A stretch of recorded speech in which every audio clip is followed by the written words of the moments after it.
श्रीराम नमस्कार. आज 10 डिसेंबर 2020. ज्ञानेश्वरी पसायदान निरूपण भाग 2. मागच्या भागात आपण पाहिलं की ज्ञानेश्वरी ह्याचं अभ्यास आणि त्याचं ज्ञान कशा प्रकारे मला प्राप्त झालं आणि नंतर डॉक्टरांच्याच सांगण्यावरनं, ज्यांना मी गुरु मानतो, त्या वैद्य अशोक श्रीपाद भट, त्यांना मी डॉक्टर म्हणतो, आपल्याला कळावं म्हणून सांगितलं. त्यांनी जे अध्ययन करायला सांगितलं, जी पुस्तकं सांगितली, ती त्यांनी जो नियम घालून दिला होता, त्याच्या अनुषंगाने आजही तो अभ्यास चालू आहे.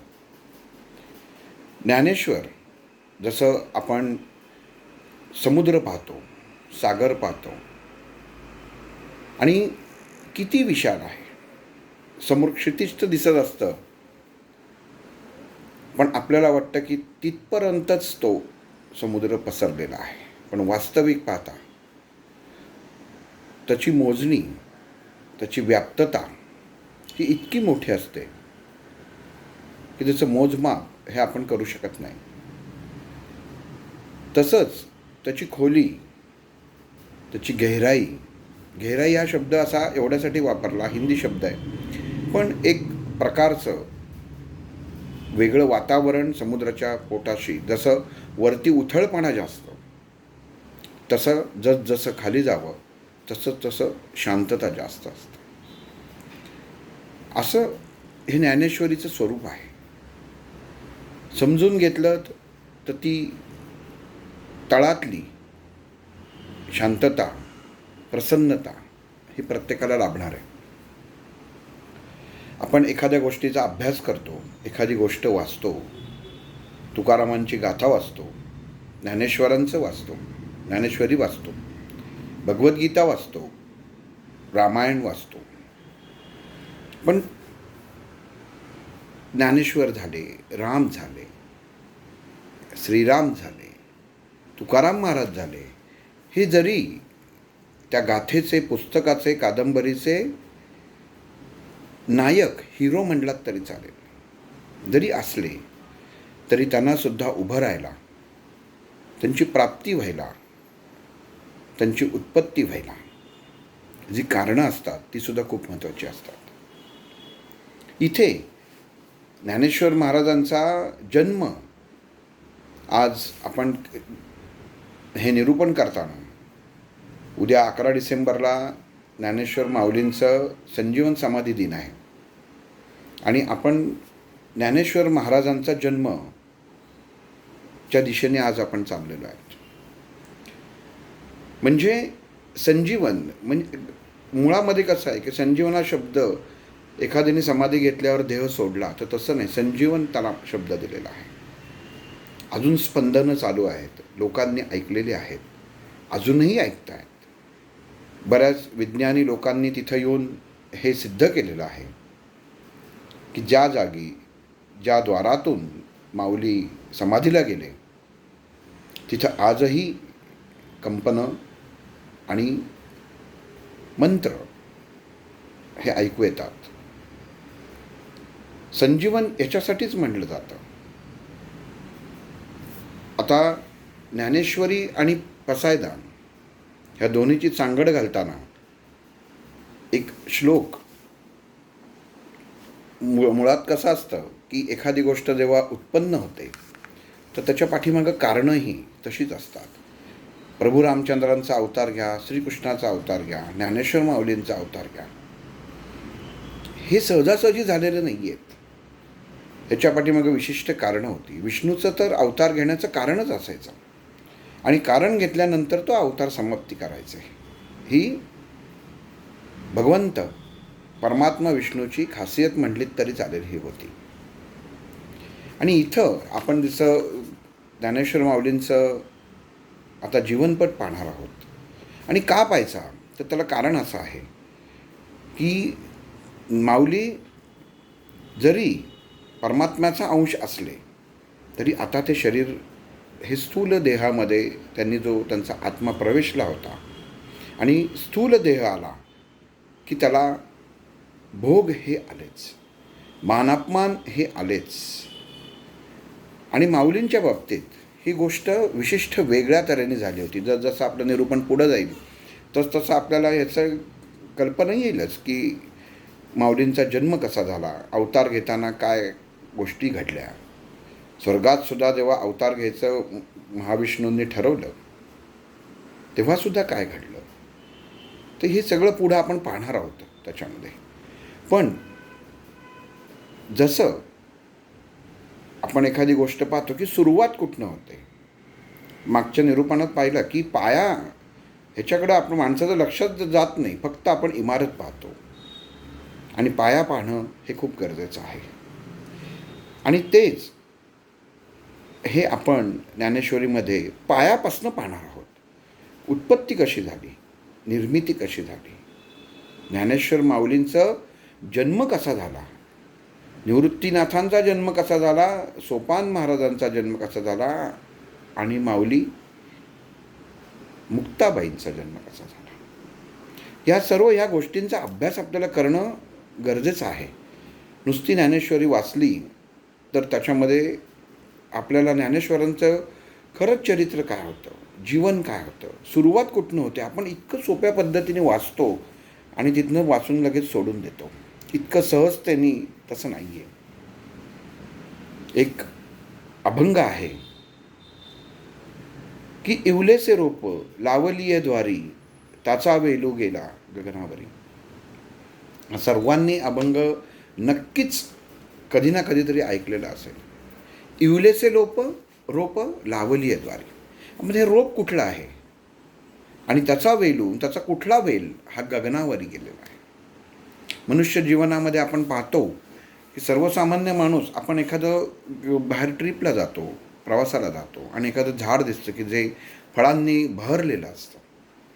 एखादा वेल आपण कोणाकडे तरी घरी जातो आणि असं पाहतो की त्या वेलाला छानशी फळं लागली आहेत, एखादं दुधी भोपळा लागला आहे, कारलं लागलेलं आहे, म्हणजे फळ लागलेलं आहे. आणि त्यांनी आपलं मन इतकं प्रसन्न होतं किंवा किती छान. पण ते जर फळ बाजारामध्ये जेव्हा टोपलीत येतं तेव्हा त्याचं प्रेम तेवढं वाटत नाही जेवढं प्रेम ते वेलावर असताना आपण पाहिल्यावर वाटतं.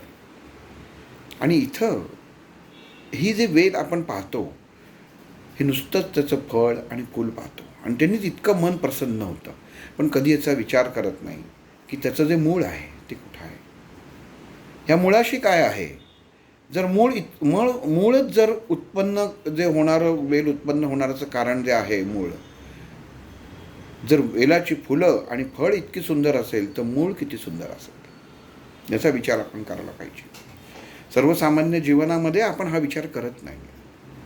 एखादं पुस्तक, एखादं ग्रंथाचं पठण करताना त्याच्या मुळापाशी आपण जायला पाहिजे. अभ्यास करताना मुळाशी गेलं तर त्याची गोडीच काही वेगळी लागते.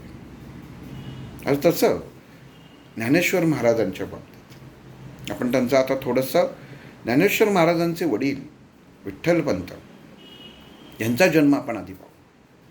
याचं कारण असं की वयाच्या 21व्या वर्षी जेव्हा माऊलींनी असं ठरवलं की आता आपला अवतार संपला आणि आपण आता समाधी घ्यायचं, आता हेच आत्ता घ्यायलाच पाहिजे. वास्तविक वयाच्या 16-18व्या वर्षामध्ये जेव्हा लिखाण पूर्ण झालं, निवृत्तीनाथांना त्यांनी सांगितलं की दादा आता माझा कार्यकाल संपत आला आहे. माझं ज्या कार्यासाठी मी जन्म घेतला होता, ज्या कार्यासाठी माझा अवतार होता तो आता पूर्ण झाला. आणि मग भावंडांसाठी निवृत्तीनाथ, सोपान महाराज, मुक्ताबाई इतके एकमेकांशी एकरूप होते. आणि त्यांनी सांगितलं की ज्ञाना, तू जगासाठी सगळं दिलंस रे, पण भावंडांसाठी पण थोडं काहीतरी दे. आणि म्हणून असं म्हणतात की ज्ञानेश्वर माऊलींनी प्रत्येक भावंडांसाठी 2-2 वर्ष आपलं आयुष्य पुढं केलं. प्रत्येकाला सांगितलं की तुझ्यासाठी 2 वर्ष, तुझ्यासाठी 2 वर्ष, तुझ्यासाठी 2 वर्ष. आणि ती झाल्यानंतर माऊलींनी समाधी घेतली. ह्याच्यामध्ये असा अजून एक भाग आहे, तो आत्ताच सांगतो. अगोदर जे ज्ञानेश्वर माऊलींनी जे लिखाण केलं, जे काव्य केलं, त्याला ज्ञानदेव म्हणे असं म्हणायचं आहे. आणि नंतरचं जे केलं, जेव्हा अवतार समाप्तीची विचारणं, वैचारिकता, निर्णय हा जेव्हा त्यांनी निवृत्तीनाथ ज्ञानेश्वर महाराजांचे आज्ञा, निवृत्तीनाथांनी आज्ञा केली आणि माऊलींनी त्याचं देवलिपीतला ज्ञानेश्वरी मराठीत केली, प्राकृत भाषेत केली.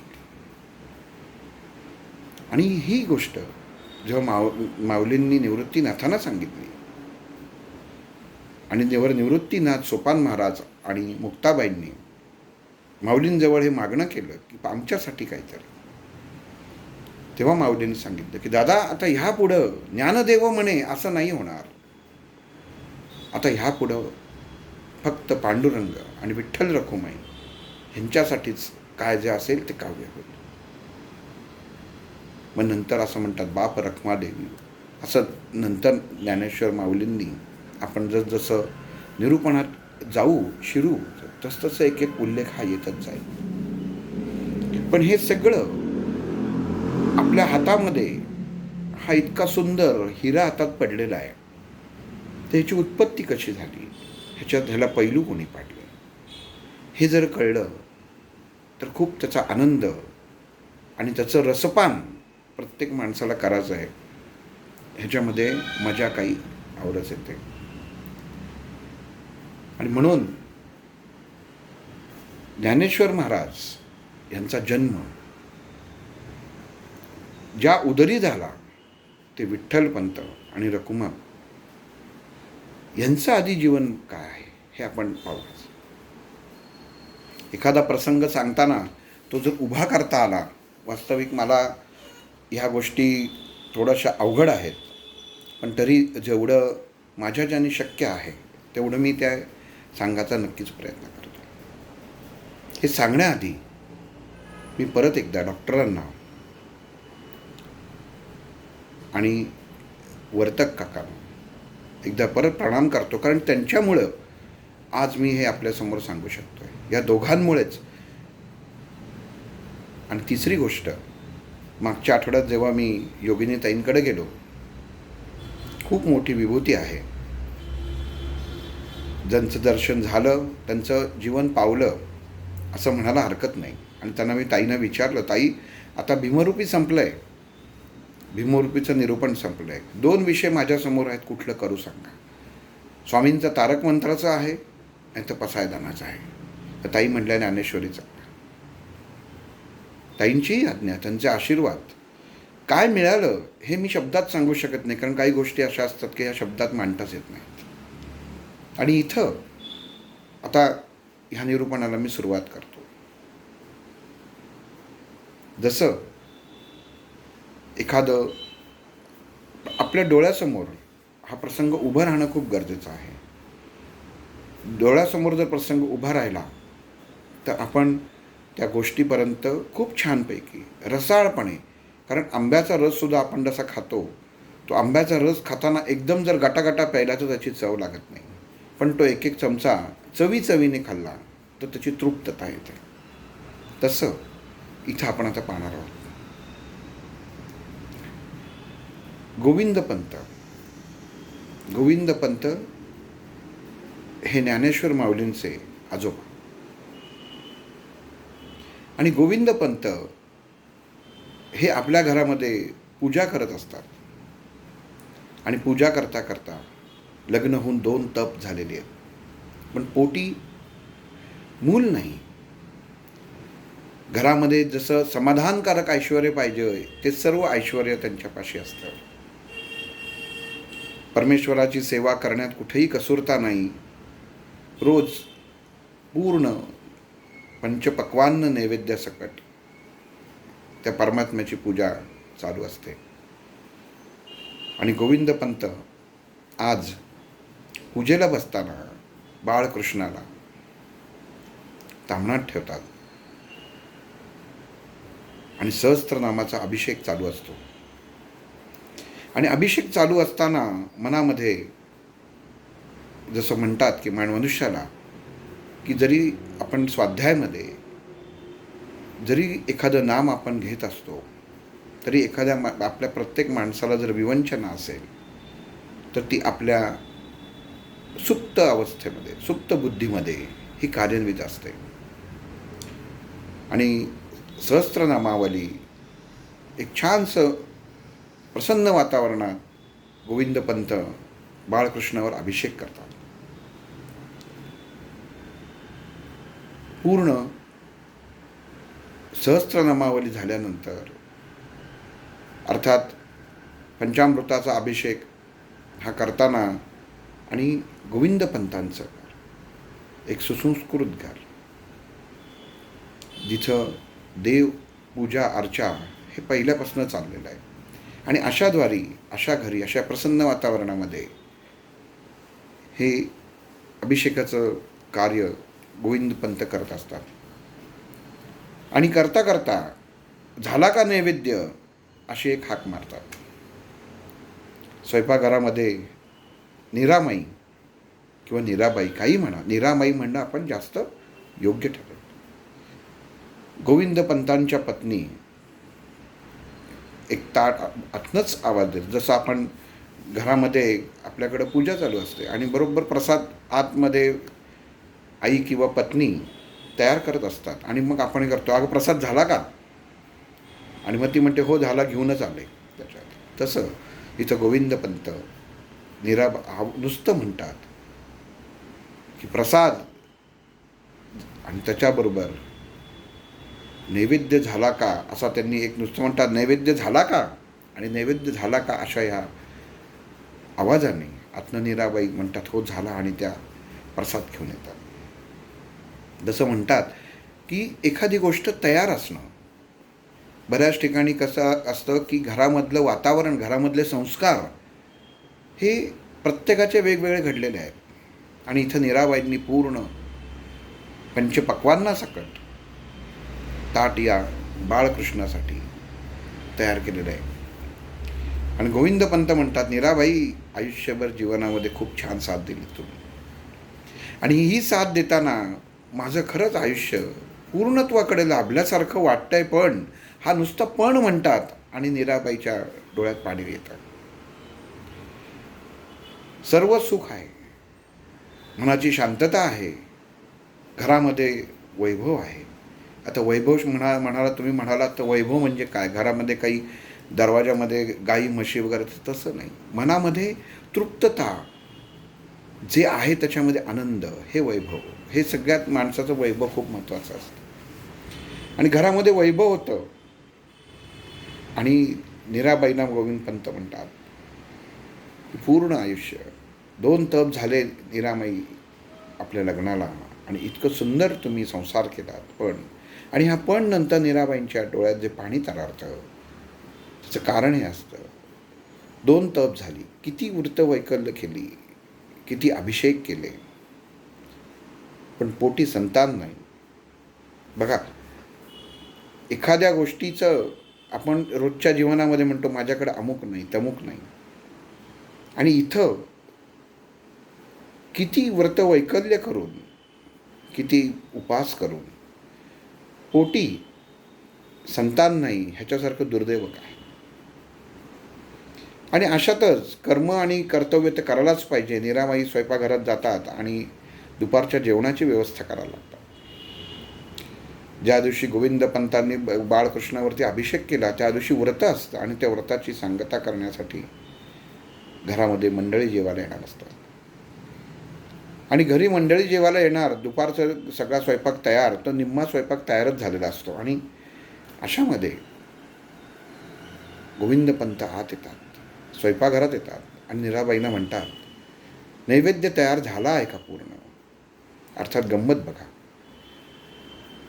त्या भगवंताला, त्या परमात्म्याला, श्रीकृष्णाला नैवेद्य दाखवून झाला.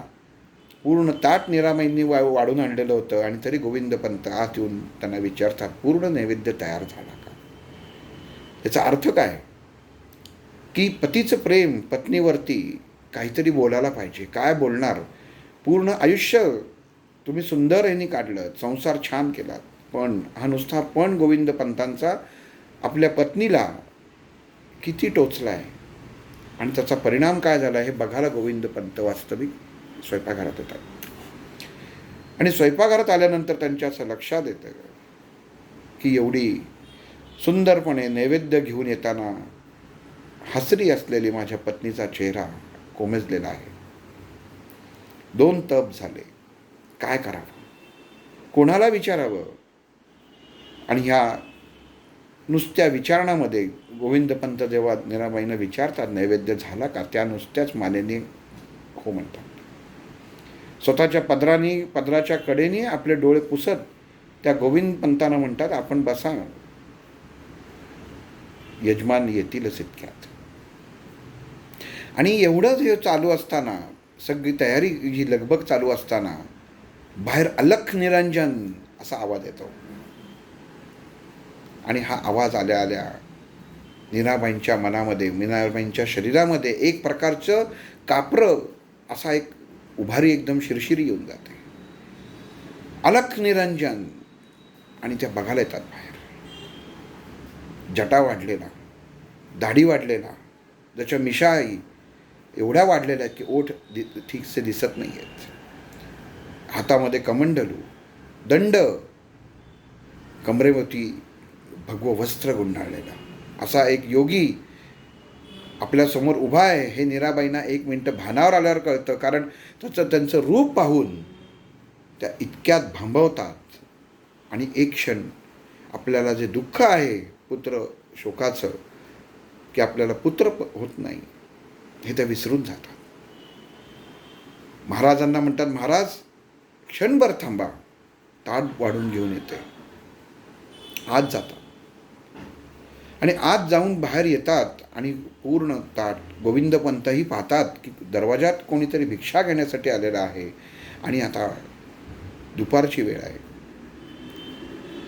दरवाजामध्ये येणाऱ्याला माघारी पाठवायचं नाही, ही तेव्हाची रीतरिवाज होता. पूर्ण स्वयंपाक तयार होता, भगवंताला नैवेद्य दाखवला गेलेला होता आणि मीराबाई पूर्ण ताट घेऊन येतात. आणि ते ताट त्या योग्याच्या, त्या फकीराच्या झोळीमध्ये मोकळं करतात. आणि जसं ताट मोकळं करतात तसा तो योगी त्यांच्या दोघांच्या डोळ्याकडे पाहतो.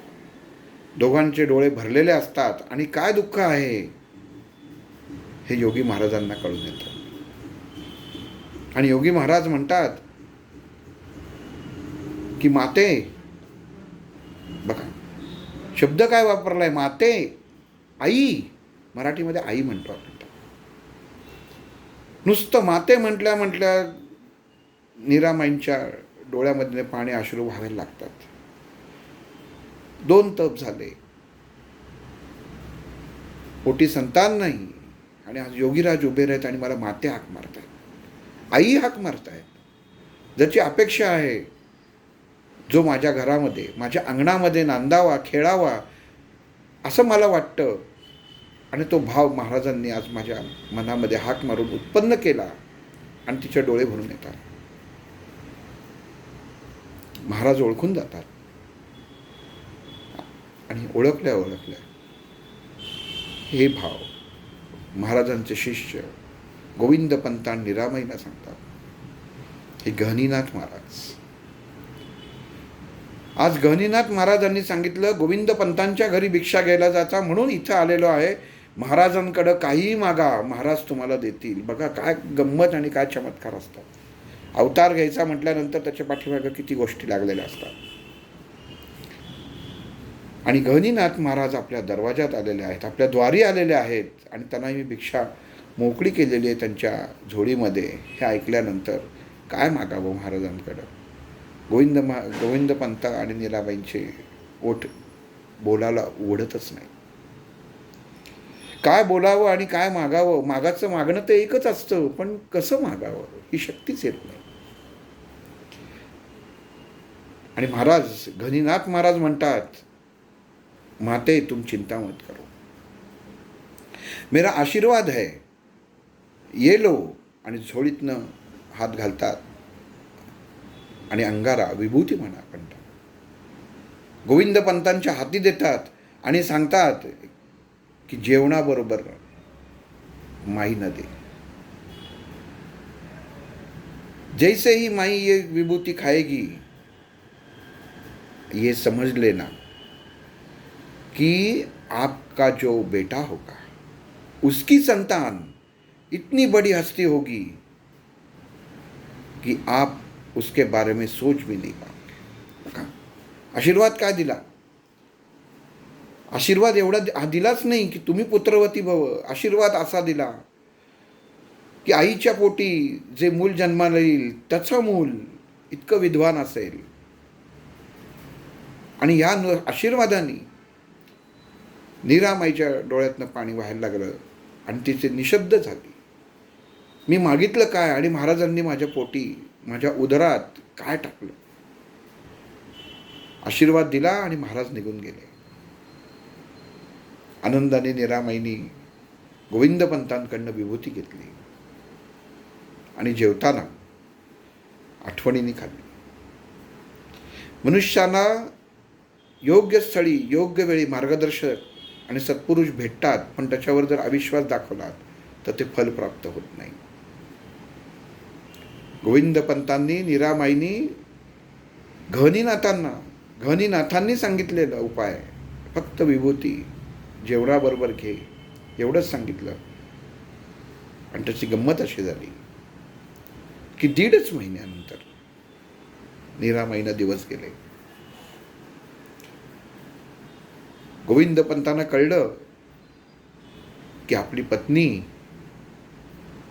ही एका बाळाला जन्म देणार आहे आणि त्यांच्या डोळ्यामध्ये आनंदाश्रू आले. 2 तपानंतर घराण्यामध्ये एक लहान मुलाचं आगमन होणार होतं, लहान मूल येणार होतं. आणि हे निश्चितच होतं, होणारं मूल हे मुलगाच असेल, कारण महाराजांनी दिलेला आशीर्वादच तसा होता. आणि 9 महिने गेले आणि 9 महिन्यानंतर एक गोंडस बाळ जन्माला आलं. दिसाला तेजस्वी, अर्थात ज्ञानेश्वर महाराजांचे वडील विठ्ठलपंत. नाव पण का ठेवलं गेलं? सगळे उपाय केले पण मूल झालं नाही. आणि शेवटी बाळकृष्णाला सहस्त्रनामा अभिषेक केला. त्या हरीला आवाहन केलं की आता तरी तुला दया येऊ दे, म्हणून नाव विठ्ठल ठेवलं गेलं. जे मूल नीरामाईंच्या पोटी जन्माला आलं ते म्हणजे विठ्ठलपंत, ज्ञानेश्वर महाराजांचे वडील. आणि मूल तर जन्माला आलं, पण त्यावेळची रीत अशी होती की संस्कार हे खूप महत्त्वाचे ठरले जायचे. मूल जसं घरात लहान असतं आणि तसं ते पटपट वाढत जातं. आपण जेव्हा एखाद्या ओळखीच्यांकडे मूल होतं तेव्हा बघायला जातो आणि नंतर परत एकदा जातो ते म्हणतो अरे इतक्यात एवढा मोठा झाला, आपल्याला कळत नाही लहान मुलांची वाढ कशी होते. दिसताक्षणी विठ्ठलपंतांच्या चेहऱ्यावरती जे तेज होतं त्याच्यावरनं कळत होतं साधी सुधी विभूती जन्माला आलेली नव्हती. परमेश्वराची कृपाच होती आणि परमेश्वराचीच योजना होती. आणि या योजनेमध्ये जे मुख्य कार्य विठ्ठलपंतांच्या हस्ते होणार होतं, जो आशीर्वादच होता गणिनाथांचा, ह्याच्या पोटी जी संतान येईल ती महाविद्वान असेल. काय तो आशीर्वाद खोटा ठरणार आहे का? आणि विठ्ठलपंतांचा जसं वय वाढत गेलं आणि असं लक्षात आलं की आता 8 वर्ष झालेली आहेत, उपाध्याय आले. कितीही जरी आपण मंत्रशास्त्र स्तोत्राचे प्रवीण जरी असलो तरी एक रिवाज असतो की घराण्याला एक गुरुजी असतात. घरामधलं कार्य म्हटलं की ते येऊन आपल्याला सांगतात की अमुक गोष्ट करायला पाहिजे. आणि उपाध्याय आले आणि उपाध्यायाला बघून गोविंदपंतांनी बोलवलं की म्हणले बोला. नीरामाईने पाहिलं उपाध्याय आलेत, त्यांच्यासाठी गुळपाणी दिलं गेलं आणि त्यांना यायचं प्रयोजन विचारलं. तेव्हा खरं स्त्रीला प्रश्न विचारायचा अधिकार तसा म्हटला तरी नव्हता. पण आता काही कार्य नाही, कुठली शांती नाही, कुठला यज्ञ नाही, आणि मग उपाध्यायांचं यायचं कारण काय असं मिळून शेवटी आईचं मन हे आईलाच माहीत असतं. आणि तिच्या लक्षात आलं की आपलं मूल आता 8 वर्षाचं झालेलं आहे. आणि गोविंदपंत तिला म्हणतात अगं आता हे मूल नाही राहिलेलं, आता हे 8 वर्ष झाले, आता ह्याचं मुंज होणं गरजेचं आहे. आणि या मुंज होण्याच्या सोहळ्याचा मुहूर्त काढला जातो.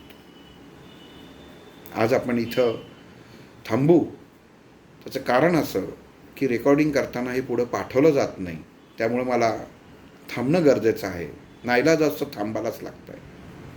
पण आपण एक गोष्ट नेहमी लक्षात घ्यायला हवी की एखादी कृती होते सर्वसामान्य जीवनात, आपण ज्ञानेश्वरी पाहतोय, पण ज्याचा तुम्ही अभ्यास करत असाल, ज्याचं तुम्ही वाचन करत असाल, त्याच्या मुळाशी तुम्ही नक्की जा. आज हे भाग्य मला डॉक्टरांमुळे लाभलं आहे आणि ती सवय लागलेली आहे. भाव जर उत्पन्न मनामध्ये झाला नाही तर तुम्ही ज्या व्यक्तिमत्वाचा अभ्यास करता तिथपर्यंत पोचू शकत नाही, तुम्हाला ते मिळू शकत नाही. आई म्हणजे काय? परमेश्वरी अवतार आपण नुसतंच म्हणतो, पण त्याच्या पाठीमागं किती यातना पण झालेल्या असतात आधीच्या पिढीला, ह्या पण आपल्याला समजणं गरजेचं आहे. आज इथं थांबतो, कारण वेळ बघितली तर नंतर ते लोड होणार नाही आणि आपण पाहू शकणार नाही. पुढील भाग हा विठ्ठलपंतांची मुंजापासनं मुंज जशी होईल त्यांची, तेव्हाचे नीतिनियम काय होते, कशी मुंज झाली, अध्ययन कसं झालं, पैठणला कसे त्यांचे गमन झालं, हे पहा. श्रीराम.